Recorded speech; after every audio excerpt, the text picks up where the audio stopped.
Galera, então superada essa primeira parte da nossa aula em que a gente tentou introduzir o conceito de dano para vocês, a gente vai agora trabalhar ali de maneira específica o dano patrimonial, tá? Porque como eu falei para vocês, a nossa conceituação de dano ela é muito mais fácil de ser enxergada na prática. Então a gente vai agora tentar trabalhar algumas coisas práticas referentes ao dano, mas ainda também trabalhando, óbvio, com uma teorização dele, tá? Então a gente avança para o dano patrimonial. O termo dano patrimonial ele já é bem autossugestivo. Se a gente está falando de dano patrimonial, por óbvio que vai englobar o quê? Vai englobar os bens integrantes ali do patrimônio da vítima, ou seja, vai se entender entendido também como um conjunto de relações jurídicas de uma pessoa apreciáveis economicamente. Então é o conjunto ali de relações jurídicas. E é interessante que esse conjunto de relações jurídicas, apesar de ser uma nomenclatura que uma parte da doutrina não goste, é uma conceituação boa. Por que é boa? Porque por se tratar de um conjunto de relações jurídicas, estarão ali abarcados, por exemplo, as coisas corpóreas e as coisas incorpóreas. Coisas corpóreas, por exemplo, um livro, um imóvel, um carro, ou seja, os direitos ali, o direito de propriedade propriamente dito está relacionado às coisas corpóreas. Mas também abarca o conceito de coisas incorpóreas, por exemplo, os direitos de crédito, tá? Vale ressaltar que essa ideia de prejuízo é uma ideia que já estava prevista na nossa codificação de 1916, no artigo 159, que seria resultante de uma lesão a um direito, tá? Então, bem caracteriza o dano material. Aqui a gente vai ter que tomar um pouco de cuidado, porque tem uma parte da doutrina que vai falar por um pacto semântico para diferenciar o dano patrimonial do dano material, mas a gente vai trabalhar isso um pouco mais para frente, tá? Mas já adianto para vocês, como preferem alguns autores, outros autores, o dano material envolve a efeitos diminuição do patrimônio, tá? Quer se trata de um bem corpóreo ou incorpóreo. Então a gente tem o dano material mais envolvido com essa diminuição do patrimônio. E a gente vai verificar que não necessariamente existe somente uma diminuição do patrimônio quando a gente está falando de dano patrimonial. A gente às vezes pode ser uma expectativa de um patrimônio, então a gente tem que tomar um pouco de cuidado pelo pacto semântico, tá? O crédito que não é honrado, os direitos autorais que não são respeitados, causam prejuízo, tal como o dano causado em um veículo. Tá? Então, por isso que esses créditos não honrados, etc., coisas incorpóreas, estão também dentro do nosso conceito de conjunto das relações jurídicas do dano patrimonial. Tá? Então, nem sempre, todavia, o nosso dano patrimonial vai resultar da lesão de bens ou interesses patrimoniais. Como adiante nós vamos verificar, a violação dos bens personalíssimos, como o bom nome, a nossa reputação, a saúde, a imagem, a própria honra, podem sim refletir no patrimônio da vítima, tá? Por exemplo, gerando perda de receitas ou realização de despesas. Aqui vale um exemplo só para ilustrar para vocês. Suponhamos o nosso médico difamado, né? O nosso médico difamado e que tem uma perda de uma clientela considerável, pode gerar para alguns autores o que vai se chamar de configuração do dano patrimonial indireto. Então, por mais que tenha alguma coisa a ver ali com uma difamação, vai gerar reflexos na nossa parte patrimonial. Então, é um dano patrimonial indireto, tá? Mas por cautela, o que a gente tem? A gente tem que distinguir os nossos conceitos de dano patrimonial e dano material, tá? Bem como aqueles de danos pessoais e morais ou extrapatrimoniais. Tá? Então, primeira coisa, não é correto associar um ao outro como se fossem sinônimos. No caso, eu estou falando aqui de dano material e dano patrimonial. Tá? A gente verifica na súmula 37 do STJ que diz lá, aspas, são cumuláveis as indenizações por dano material e o dano moral oriundos do mesmo fato. Aqui existe uma crítica, tá? O Nelson Rosenwald faz essa crítica que diz que o certo seria patrimonial e moral, e não dano material, tá? Por quê? Porque a gente tem que delimitar que as fronteiras para que nós possamos extrair noções precisas sobre o tema, tá? Por exemplo, nosso dano material é uma lesão a objetos do mundo externo. Esses objetos do mundo externo, sejam eles coisas corpóreas ou bens imateriais, tá? Cuida-se de uma formulação que vai se contrapor à de dano pessoal, tá? Então, a gente tem que se atentar a isso. Por quê? Porque constatado no momento em que a ofensa se volta, há valores relacionados à pessoa do ofendido, tranquilo? Então, a gente tem aqui uma ideia de dano pessoal que vai se contrapor, querendo ou não, a essa ideia de objetos do mundo externo, tá? Então, essa ofensa vai se voltar com valores relacionados ao da vítima, do ofendido, em qualquer de seus múltiplos aspectos, tá? Então, por isso que a gente tem que se atentar. E uma acumulação objetiva que a gente pode tratar aqui os danos pessoais poderão dar aso a danos patrimoniais ou extrapatrimoniais, tá? Ilustrativamente, vamos trabalhar aqui um caso para vocês entenderem. Em caso de uma morte, o dano pessoal ostentará reflexos patrimoniais na parcela que se traduzirá nos danos emergentes. Por exemplo, despesas hospitalares, tá?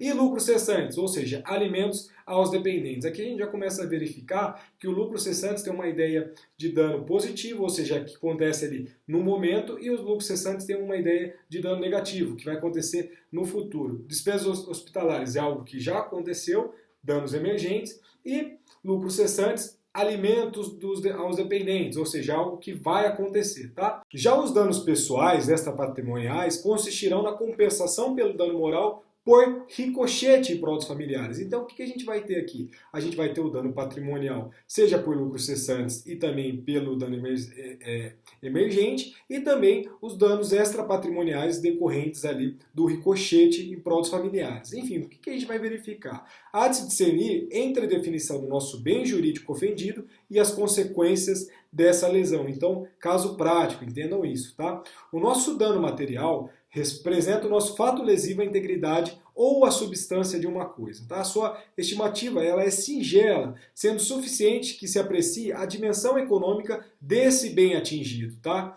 Podemos ainda cogitar, por exemplo, o dano imaterial. O dito dano aqui, né, na questão do dano imaterial, pode se referir, por exemplo, a uma lesão a bens intangíveis. Por exemplo, uma violação a uma propriedade autoral seria um dano imaterial, tá? Como um dano também em situações existenciais, por exemplo, a ofensa à honra. A propósito da distinção entre danos a coisas e a pessoas, o que prepondera nos humos aqui de um processo não é o fato lesivo em si registrado, tá? A violação ao bem jurídico. Por exemplo, danos pessoais, materiais, mas é a esfera jurídica em que a lesão se reflete, portanto, danos patrimoniais e extrapatrimoniais. Por exemplo, para ilustrar bem para vocês, tá? De um acidente de trânsito, o que pode acontecer? Pode resultar inúmeros danos materiais, mas vamos supor que seria um dano material da destruição do veículo. E pessoais também, que são lesões nas pessoas transportadas. Então a gente tem um dano material por um lado e um dano pessoal por outro, tá? Mas não é apenas o dano material produzirá danos patrimoniais. A gente tem o dano material, que é a destruição do veículo, que vai gerar um dano patrimonial, que é a destruição dele. Concorda? Beleza, né? Não tem problema por enquanto. Mas além disso, a gente verifica que o nosso próprio dano pessoal desenvolverá reflexos econômicos também. Por exemplo, a incapacitação para o trabalho. Então, além dos efeitos extrapatrimoniais consistentes na ofensa desses valores existenciais do ofendido, então a gente tem tanto ali danos nos reflexos econômicos, seja pelo dano extrapatrimonial, seja pelo dano patrimonial, tá? Então, aliás, eventualmente, o que a gente vai verificar? Do próprio dano material resultará um dano moral. Então, para explicar isso para vocês, por exemplo, de fato, o atropelamento que acarreta a morte de um cão propiciará uma reparação pelo dano moral em prol do seu proprietário. Então a gente verifica isso, tá? Então, às vezes o próprio dano material pode gerar um dano moral. Como o dano moral pode gerar também um dano patrimonial, que é esse caso do carro, tá? Então, se você ali, por exemplo, ficar incapacitado para o trabalho, é algo que está envolvido na esfera do dano pessoal, mas que desenvolverá reflexos econômicos, tá? Tanto é interessante que o nosso direito europeu colocou ali os danos pessoais como forte envergadura nos últimos tempos, né? Eles adquiriram uma forte envergadura nos últimos tempos esses danos pessoais, tá? Tanto é que a nomenclatura desses danos corporais na França, por exemplo, eles traduzem como danos corporais na França e danos biológicos ou à saúde na Itália. Então esses danos pessoais adquiriram uma forte envergadura nos últimos tempos, tá? Nada que a gente pode, nada obstante, a gente vê que o quê? Que mais à frente, que a doutrina estrangeira não pode ser aplicada no nosso Brasil, tá? Por quê? Porque aqui não cabe o reconhecimento de um tertium genus, tá? O que seria isso? Como dano à pessoa, de forma a realizar o papel de uma categoria intermediária ao dano moral e ao dano patrimonial. Isso é inaplicável aqui no Brasil, tranquilo? Então, defendemos aqui no ponto de vista que o quê? Que os danos à pessoa devem ser reconduzidos ao gênero danos extrapatrimoniais, tá? De igual maneira, o nosso encantamento com o novo não é suficiente para o quê?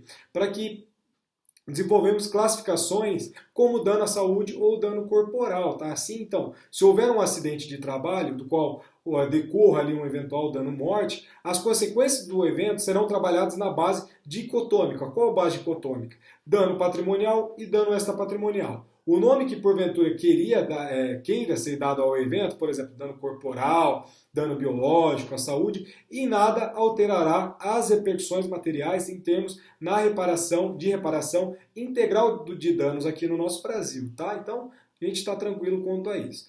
Mas a gente tem que assinalar ainda o quê? Que o dano material pode atingir não somente o patrimônio presente da vítima, né? O nosso dano patrimonial, ele não pode atingir somente, às vezes, só o patrimônio presente da vítima, como também um eventual patrimônio futuro, tá? Então, além de impedir o seu crescimento, por exemplo, aliás, pode não só provocar a diminuição desse patrimônio, que seria a sua redução, pode também impedir o seu crescimento e o seu aumento, tá? Então, por isso que o nosso dano material vai se subdividir em dano emergente, que é o nosso dano positivo, e o lucro cessante, que é o dano negativo. Mas, além disso, vai se acrescentar uma outra espécie, que é a nossa perda de uma chance, a nossa famosa perda de uma chance. E essa perda de uma chance, para a teoria ali, vai ser verificada talvez até como um meio, entre um justo termo, né, entre o dano emergente e o lucro cessante. Tá? Então a gente tem essas três espécies, essas três modalidades do dano extrapatrimonial e a gente vai esmiuçar cada uma delas hoje. Tá? Vale ressaltar que, em comum aos danos emergentes, os lucros cessantes e a perda de uma chance, está o fato que o que une essas três hipóteses? Se une o fato de uma estimativa definida para fins de reparação que sempre envolverá a apreciação do nosso conjunto de relações econômicas do indivíduo, ou seja, apreciáveis em dinheiro, e terá uma função indenizatória ou ressarcitória. Ou seja, o que a gente está querendo dizer aqui? O bem jurídico, seja pela entrega da coisa substitutiva ou pelo equivalente monetário, a ser entregue ao ofendido, tem como objetivo o quê? Tem como objetivo a restauração, da situação anterior ao dano injusto, a fim que a vítima seja reposta ao status quo. Então, o que a gente está querendo dizer aqui? Independentemente se vai ser uma reposição in natura, ou seja, uma substituição pelo igual, ou uma recompensação monetária, o que a gente está buscando aqui nas três modalidades do dano extrapatrimonial? A reposição, né, da vítima ao status quo, ou seja, ao retorno de como ela estava antes desse ato ilícito perpetrado pelo autor do dano, tá? Então, a gente fecha esse vídeo de agora e a gente introduz para vocês a nossa primeira espécie ali do dano extrapatrimonial, que é o nosso dano emergente, ou chamado de dano positivo, tá? Então, a gente já volta para trabalhar ele de maneira específica. Até daqui a pouco.